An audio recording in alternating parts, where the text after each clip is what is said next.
Hello my dear students, welcome to learning point. ये आज का हमारा लेक्चर क्लास 10th का फर्स्ट चैप्टर का फोर्थ पार्ट है। इसमें एक आपको चार्ट दिया हुआ है, ये table some data regarding India and its neighbour countries in 2015 का डाटा है। कंपैरिजन किया गया है इंडिया को उसकी नेबर कंट्रीज के साथ। तो फर्स्ट यहाँ पर श्रीलंका है, इंडिया, म्यांमार, पाकिस्तान, नेपाल और बांग्लादेश। तो इसमें सबसे ज़्यादा जो कंट्री है, डेवलप्ड कंट्री, इसमें श्रीलंका दिखाई गई है। क्योंकि देखो, इंडिया वैसे तो सभी इनसे सबसे बड़ा है अगर देखें तो, लेकिन डेवलप्ड कौन सा है? श्रीलंका। श्रीलंका एक छोटी कंट्री है, लेकिन फिर भी इसकी जो पर कैपिटा इनकम है ये भी ज़्यादा है, लाइफ एक्सपेक्टेंसी भी ज़्यादा है क्योंकि यहाँ पर फैसिलिटीज़ लोगों को ज़्यादा है, तो लिटरेसी भी यहाँ पर ज़्यादा है और इसका रैंक भी 73 है। तो इंडिया की बजाय इसका रैंक भी ऊपर है। तो इस टेबल से हमें क्या पता चलता है कि जो नेबर कंट्रीज हैं उनमें इंडिया जो है हमारा जो सेकंड नंबर पे है, फर्स्ट पर कौन सा है? Sri Lanka. HDI stands for human development index, मतलब कि ह्यूमन की कितनी डेवलपमेंट, ह्यूमन की डेवलपमेंट का क्या रैंक है। तो नेक्स्ट है हमारा ये, Isn't it surprising that a small country in our neighborhood, Sri Lanka, is much ahead of India in every respect, and big country like ours has such a low rank in the world? अब जैसे हमने पहले भी पढ़ा है कि श्रीलंका जो है, हमारी कंट्री बिग है लेकिन श्रीलंका जो है हमसे भी ज़्यादा डेवलप्ड कंट्री है।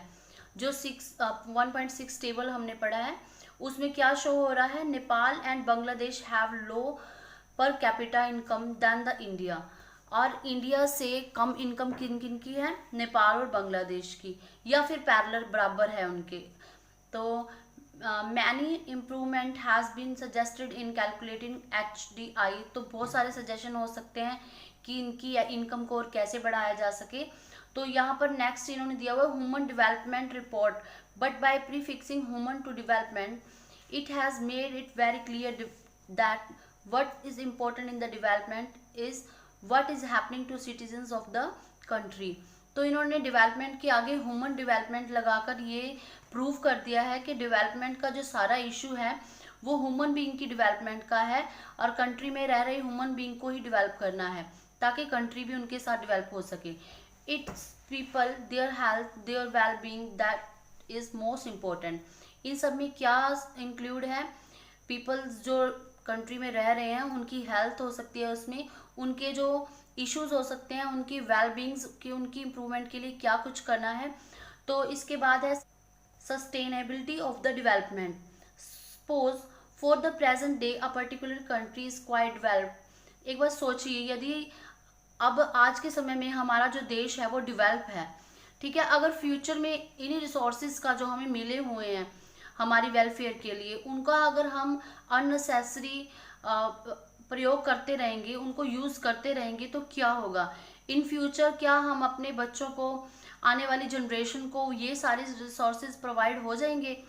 तो इनके बचाव के लिए भी हमारे लिए यहाँ कुछ सॉल्यूशंस हैं कि हमें जो अपने रिसोर्सेज हैं उनका यूज़ प्रॉपर वे से करना चाहिए ताकि आने वाली जनरेशन को भी वो मिल सकें। फॉर एग्जाम्पल, फर्स्ट यहाँ पर दिया हुआ है हमें ग्राउंड वाटर इन इंडिया। जैसे कि हम सबको पता है कि ग्राउंड वाटर रिन्यूएबल रिसोर्स है, लेकिन इसका यूज़ जो है बहुत ज़्यादा मात्रा में हो रहा है। लाइक यहाँ पर एक एग्जाम्पल दिया हुआ है, 300 districts have reported a water level decline over 4 metre during the past 20 years. पिछले 20 साल से की पहले की रिपोर्ट है कि 300 डिस्ट्रिक्ट्स ने ये कह दिया था कि 4 मीटर्स जो है उनके कुओं का पानी जो है, अंडरग्राउंड वाटर है, वो नीचे चला गया है।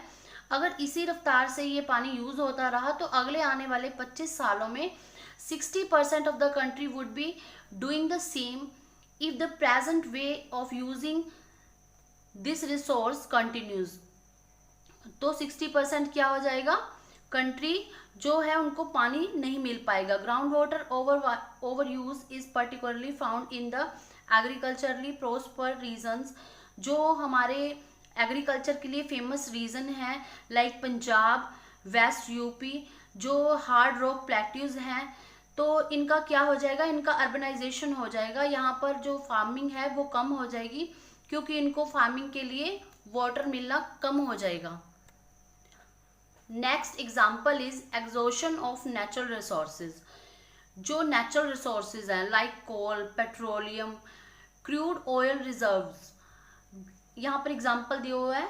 मिडल ईस्ट जो है इसमें कितने 1000 मिलियन जो हमारा ऑयल है 803,000 मिलियन बैरल्स है, और ये कम से कम 69 ईयर्स तक ही चलेगा, इससे ज़्यादा ये नहीं चलेगा अगर यूज़ इसी मात्रा में यूज़ होता रहा। तो ये एक रिपोर्ट है यूनाइटेड स्टेट ऑफ अमेरिका का, यहाँ पर 48,000 मिलियन बैरल्स दिया हुआ है जो अगले 10 ईयर्स तक ही चलेगा। उसके बाद वर्ल्ड का है, वर्ल्ड का यहाँ 1691.5 दिया हुआ है जो अगले 50 साल तक ही चलेगा। इसके बाद किसी को पेट्रोल का नामो निशान खत्म हो जाएगा, तो पेट्रोल आने वाली जनरेशन को नहीं मिलने वाला अगर इसी रफ्तार से पेट्रोल का यूज़ होता रहा। तो ये थे हमारे 2 एग्जाम्पल। यहाँ पर एक आपको natural resources like coal, gas, petrol etcetera. So students, development एक ऐसा इशू है जिसका हमें ये पता लगाना है कि जो हमारे आने वाली जनरेशन है क्या उस तक ये रिसोर्सेज अवेलेबल रह पाएंगे। तो ये जो क्वेश्चन है ये at present scientist, economics, philosopher and other social scientist are working together, इस पर वर्क कर रहे हैं अभी भी। तो हमारा क्या बनता है इसमें, फर्स्ट के हम जो है इनको लिमिट में यूज़ करें ताकि हमारी आने वाली जनरेशन को भी इसका जो है फ़ायदा मिल सके। So the debate on the development is continue, तो इसका इशू आगे ऐसे ही जारी रहेगा। लेकिन हमारा ये वीडियो यहाँ पर ख़त्म होता है, चैप्टर 1 हमारा ख़त्म होता है। यहाँ पर इसके 4 पार्ट्स हैं, इसके 4 पार्ट्स का लिंक आपको डिस्क्रिप्शन बॉक्स में मिल जाएगा। बच्चों, अगर आपको ये वीडियो अच्छी लगी तो चैनल को सब्सक्राइब करना मत भूलिए, लाइक का बटन भी प्रेस कर दीजिए और अपने फ्रेंड्स के साथ खूब शेयर करें। Thank you, bye bye.